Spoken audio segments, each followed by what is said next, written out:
Hello అండి, నమస్తే. Welcome to our channel. ఈరోజు ఈ వీడియోలో మేము డిన్నర్కి ప్రిపేర్ చేసుకున్న బొరుగుల తిరువాత అండ్ బజ్జీ కాంబినేషన్ మీతో షేర్ చేద్దాం అనుకుంటున్నాను.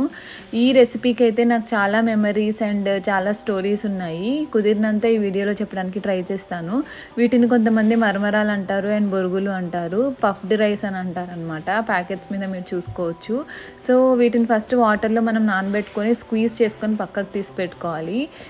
ఎంతసేపు నానబెట్టుకోవాలి అనేది బొరుగుల క్వాలిటీ మీద డిపెండ్ అయి ఉంటుంది. ఒక్కొక్క ఏరియాలో ఒక్కొక్క క్వాలిటీ ఆఫ్ బొరుగులు మనకు దొరుకుతూ ఉంటాయి. ఎస్పెషల్లీ కర్నూలులో అయితే మేము చిన్నప్పుడు బట్టీలోంచి డైరెక్ట్గా తెచ్చుకునే వాళ్ళము. అవి చాలా టేస్టీ ఉంటాయి. ఎవరైనా మా ఇంటికి వస్తే కూడా వెళ్ళేటప్పుడు తీసుకొని వెళ్ళేవారు అనమాట కంపల్సరీగా.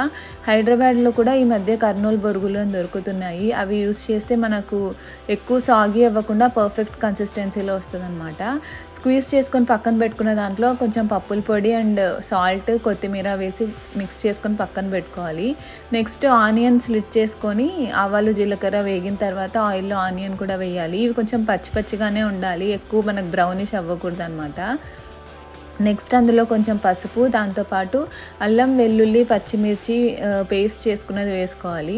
అది కొంచెం పచ్చివాసన అంతా పోయిన తర్వాత కొంచెం కరివేపాకు యాడ్ చేసుకొని నెక్స్ట్ మనం బొరుగులు పక్కకు పెట్టుకున్నాం కదా, ఆ మిక్స్చర్ యాడ్ చేసేసి ఒక 5 minutes మూత పెట్టేస్తే ఫాస్ట్గా రెడీ అయిపోతుంది. చాలా ఈజీ ప్రాసెస్ అనమాట. ఇది మనం డిన్నర్కి చేసుకున్నా కూడా వేడివేడిగా తినడానికి చాలా బాగుంటుంది. అండ్ మీరు స్పైసీనెస్ కూడా అడ్జస్ట్ చేసుకోవచ్చు. అండ్ టొమాటో ఇష్టం ఉన్న వాళ్ళు కొంచెం టొమాటోస్ కూడా వేసుకొని చేసుకోవచ్చు. బొరుగుల తిరువాతలోకి కాంబినేషన్ మిర్చి బజ్జీ అనమాట. చాలా బాగుంటుంది. ఒకసారి మీరు కూడా ట్రై చేసి చూడండి. మనము ఆలూ బజ్జీ కానివ్వండి ఆర్ ఏదైనా ఆనియన్ బజ్జీతో కూడా ట్రై చేయొచ్చు. బట్ మిర్చి బజ్జీ అయితే కాంబినేషన్ అల్టిమేట్ ఉంటుంది. నేను యూఎస్ఏ వచ్చాక చాలా రకాల మిర్చీస్ చూశాను. చాలా స్పైసీగా అండ్ చిన్నగా అండ్ సన్నగా ఉంటాయి. అసలు మిర్చి బజ్జీకి సెట్ అవ్వవు. ఒకసారి ట్రై చేసి తినలేకపోయామన్నమాట, స్పైసీనెస్ ఎక్కువ ఉండడం వల్ల. సో ఒక స్టోర్లో ఇవి కనిపిస్తే ఇవి బాగుంటాయేమో ట్రై చేద్దామని తీసుకొచ్చాను.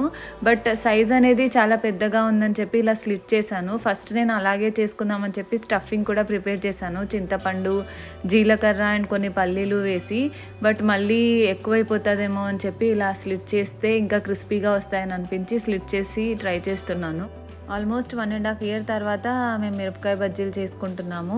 టేస్ట్ కూడా చాలా బాగా వచ్చాయి. Almost near to India taste అయితే వచ్చింది.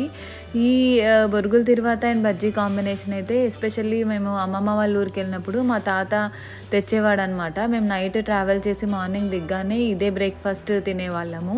ఇడ్లీ, దోశ అలాంటివి ఏవి ట్రై చేసేవాళ్ళం కాదు. ఇదైతే చాలా ప్లేసెస్లో అవైలబుల్ ఉండేది ఈజీగా. అండ్ కొన్ని ఫేమస్ పాయింట్స్లో ఇంకా టేస్ట్ ఎన్హాన్స్ అయ్యి ఉండేది. వెయిట్ చేసి మరీ అక్కడి నుంచే తెప్పించుకునే వాళ్ళము. అండ్ చల్లగైనా కూడా టేస్ట్ ఏం చేంజ్ అవ్వదు, ఎంతసేపు అయినా కూడా అలానే బాగుంటుంది అనమాట. అండ్ మా అమ్మ కూడా ఈ రెసిపీలో చాలా స్పెషలిస్ట్. మా ఫ్యామిలీ మెంబర్స్ ఎవరైనా ఇంటికి వచ్చినా కూడా అడిగి మరీ చేయించుకునేవాళ్ళు. శనగపిండి కూడా మనము ఒక 2 cups ఆఫ్ శనగపిండికి నేను 2 spoons ఆఫ్ బియ్యం పిండి యాడ్ చేశాను.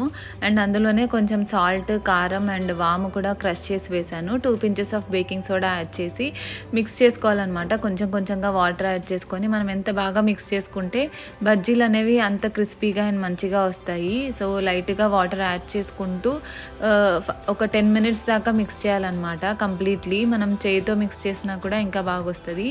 అండ్ ఆల్రెడీ మనము ఆయిల్ హీటింగ్కి పెడతాం కదా, అందులోంచి ఒక 2 to 3 spoons ఆఫ్ ఆయిల్ కూడా యాడ్ చేసుకుంటే ఇంకా మంచిగా వస్తుంది క్రిస్పీనెస్ అనేది.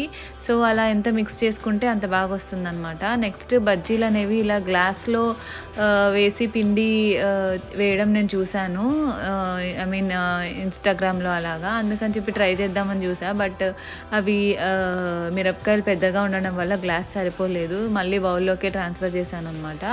అలా బజ్జీలు అయితే వేశాను. అండ్ నెక్స్ట్ పిల్లల కోసమని అరటికాయ బజ్జీలు వేద్దామని చెప్పి అరటికాయ కూడా నేను స్లైసెస్ చేసుకున్నాను. వాళ్ళు ఎక్కువ మిర్చి బజ్జీ అంత ఇష్టంగా తినరు. సో మా కోసం అయితే మిర్చి బజ్జీ అండ్ వాళ్ళకైతే అరటికాయ బజ్జీ. సో అందరం కూడా ఇలా బజ్జీల కాంబినేషన్లో బొరుగుల తిరువాత సూపర్గా ఎంజాయ్ చేశాము. మీరు కూడా తప్పకుండా ఒకసారి ట్రై చేయండి. ఆలూ బజ్జీ, అరటికాయ బజ్జీ అండ్ బీరకాయ బజ్జీ కానివ్వండి, ఏదైనా ట్రై చేయొచ్చు. బట్ మిర్చి బజ్జీతో ట్రై చేస్తే టేస్ట్ అయితే నెక్స్ట్ లెవెల్ ఉంటుంది. అండ్ ఫైనల్లీ అయితే ఇక్కడ యూఎస్ఏలో ఏ మిరపకాయలతో బజ్జీ వేసుకోవాలి అనేది అర్థమైపోయింది. ఇలా మేము ఒక 2-3 times ఈ మిరపకాయలతో అయితే ట్రై చేసాము. చాలా బాగా వచ్చాయి. వీటి నేమ్ అయితే నాకు ఎస్పెషల్లీ గుర్తులేదు. స్టోర్లో ఏమి ఉండింది అని చెప్పి రొమానో పెప్పర్స్ ఏదో ఉండింది, అంత ఎక్కువ నాకు గుర్తులేదు. సో అలా క్రిస్పీ బజ్జీలు అండ్ సాఫ్ట్గా బొరుగుల తిరువాత రెండు కాంబినేషన్ అయితే అల్టిమేట్ ఉంది. నాకు ఇప్పుడు వాయిస్ ఓవర్ ఇస్తుంటే కూడా మళ్ళీ తినాలనిపిస్తుంది, అంత బాగా కుదిరిందనమాట. మీకు ఎలా అనిపించింది అనేది నా కామెంట్ బాక్స్లో షేర్ చేయండి. అలా నేను మా వాళ్ళందరినీ గుర్తు చేసుకుంటూ మెమరీస్ అన్నీ రివైండ్ చేసుకుంటూ డిన్నర్ అయితే ఎంజాయ్ చేశాను. మీరు కూడా ఇది ఫేవరెట్ రెసిపీ ఎవరికైనా ఉండుంటే నాకు కామెంట్ బాక్స్లో షేర్ చేయండి. అండ్ మీరు ఏ కాంబినేషన్తో తింటారు అనేది కూడా చెప్పండి. Thank you so much for watching this video and please like, share and subscribe. Have a nice rest of the day. Bye.